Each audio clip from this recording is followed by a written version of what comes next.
I do 1 or 2 outlandings a year on average. Last year I did 3. Last season I did 3. But 2 of those were in competitions. One was where everybody outlanded. Another was where it was clear that I was going to outland, but had to get a few points somehow. So, yeah, so outlandings. Now, at the start of go, I'd like everybody to say to themselves what the 5 S's stand for.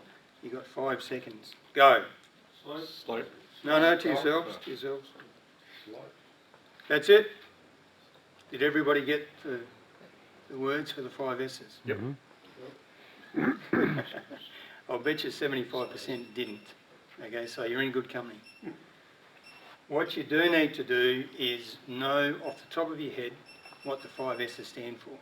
Because when you are getting close to outlanding, you're probably going to feel a bit pressured and you might have trouble remembering them. So you need to know the 5 S's straight off the top of your head. Is that fine? Okay, size, slope, surface, stock and surroundings.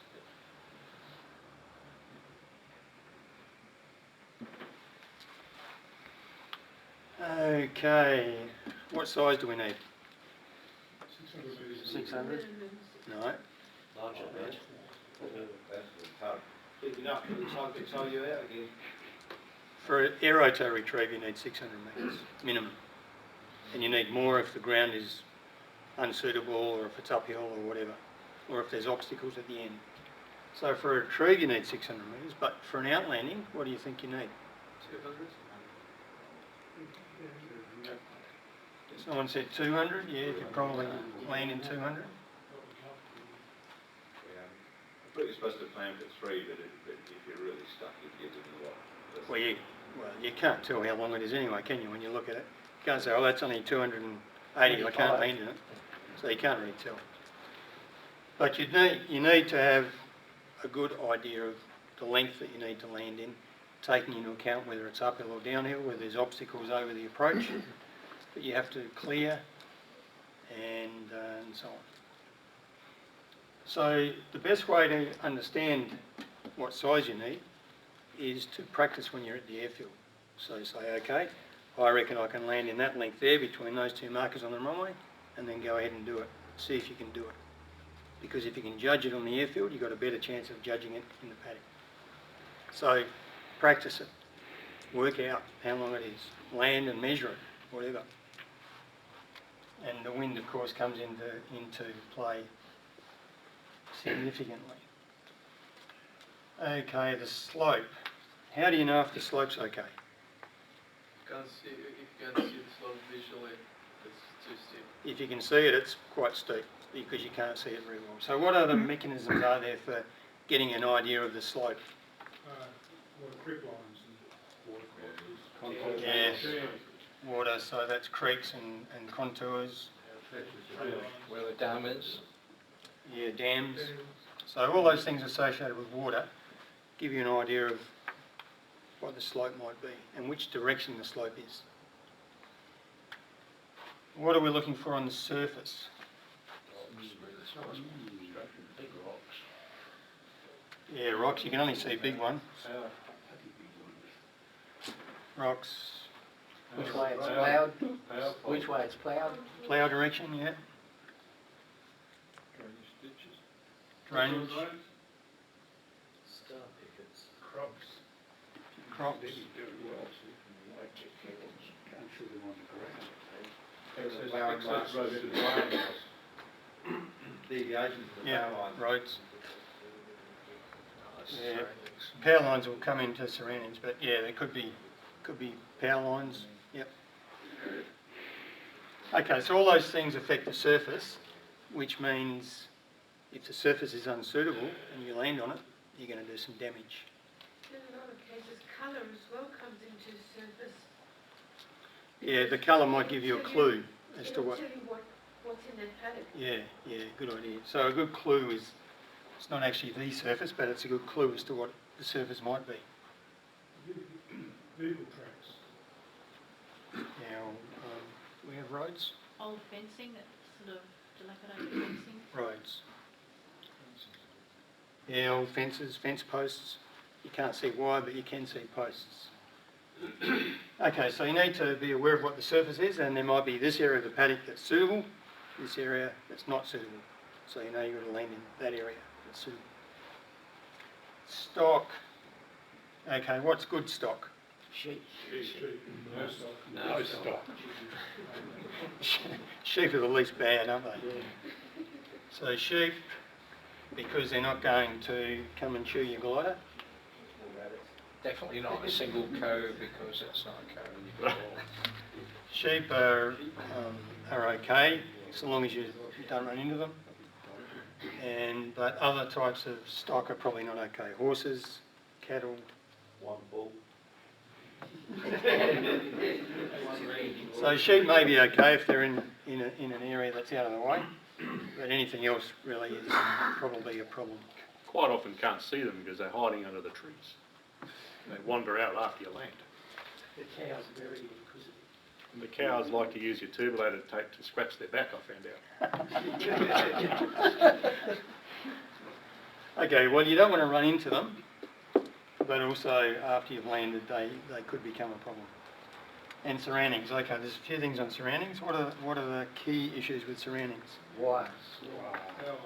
Power lines. Trees. Trees. Antennas. Farmhouses. Yes, where are you going to get help? Roads. Roads, yep. Gate, if you've got that much time to have a really hard look. Perhaps when you're on approach you can look for roads. Gates, no, I'm being silly. All right, so power line's particularly important, and each farmhouse has probably got one coming in and one coming out, and you can pick them up by looking for posts. And if they're along the fence line, you've got to look particularly hard to see them. And some of the posts are fairly well apart. So you've got to look really hard for power line posts. You see the crop lines go around as well. Posts, yeah, that's true. The plough lines may go around the posts. A shed on a dam indicates there's probably a power line coming through. Yeah, sheds might have power lines, yeah. There's a little pump shed on the dam. So really important to have a good look around for power lines, especially on the area that you're going to go over on your approach. Trees, you don't want to run into trees obviously, but also you need to allow for length. If you've got to fly over trees into the paddock, you need extra length. How much extra length do you need? Trees might be 100 feet high. Glide ratio 20 to 1 with air brakes, maybe less. So you need 2,000 feet, perhaps. So you need a fair bit of length, don't you, for trees, potentially. In fact, I remember landing in a paddock down in Narrogin. Always land in a paddock in Narrogin. And it was very late in the day, and I was probably tired. And when I was on approach to this paddock, I thought, gee, those trees really are high. And they made the paddock beyond the trees look quite short.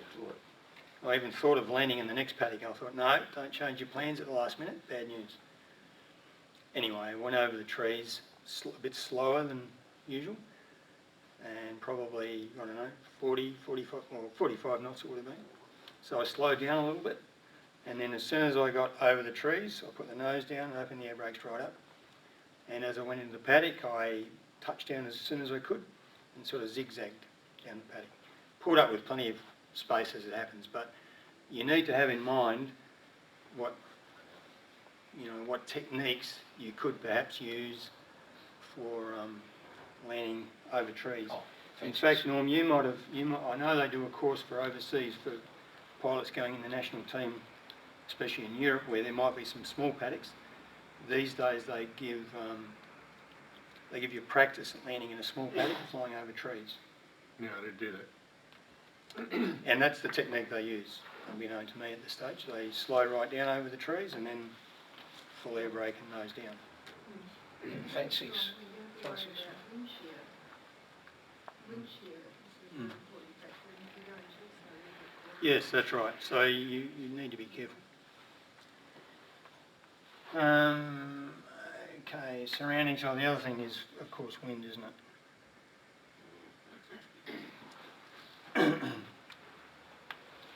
Rightio, the farmhouse, you need to know where it is so you can get some help, and try and have a look if you've got time to see if there's cars there, or washing on the line, or people waving to you. What's that, the road? Yeah, you might be able to get help from a main road if you haven't got a farmhouse. And of course the wind is very important because it tells you the direction, roughly, that you need to land in. So how do you know the wind direction?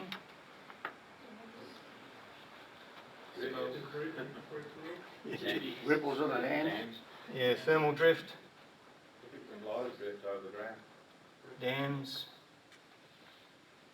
Smoke, chimneys, smoke, smoke, yeah, dust. dust, etc. Definitely not the forecast though, 'cause you could easily have landed on the other side of the trough and the wind's completely different direction. Sea breeze in. So there's a fair few things to go through. If you can't remember these, you're not going to go through them all, are you? So you need to have it really quick in your mind. Just keep going over it, going over it, and going over it, so that when it comes to the crunch, it's not a problem. You can easily go through it. And yeah, there's a lot to go through, particularly power lines and trees and surfaces. The other thing when you come to a paddock, I always pull up as soon as I can, because you never know what's going to come up. Good point, yeah. Once you've landed, full air brake, use your wheel brake and stop as quickly as you can, because it reduces the risk of running into a rock or a rabbit hole or something. And if it's crop, you don't ruin so much. Yeah, so once you've landed, of course, you need to make a phone call. Hopefully you can use your mobile phone. Go and see the farmer, get permission if you can, if he's home. Often in the soaring season they're away on holidays and there's nobody home. And for an aero retrieve, of course, you can pace the paddock out if it's not clearly long enough. And find that you're heading for a fence, do everything but don't go through the fence. Write the aircraft off if needs be. You can fix the aircraft, but can't fix putting a head back on a neck. Yeah, as a tug pilot, I could tell you, after you've landed and done all this, it's fantastic. Don't push it under a tree. Don't go sleeping and when the tuggy's coming to get you and be away from your radio. And give him a correct bearing and distance. You need 600 metres minimum, and you need to add to that if you're going uphill, or if the surface is going to create extra drag, or if you've got obstructions along the way. So 600 is a minimum. A lot of paddocks are clearly well and truly long enough, and you don't have to walk them, but if you're in doubt, walk the paddock. How many paces? See how many paces. And from the tow pilot's point of view, hopefully they will use a GPS.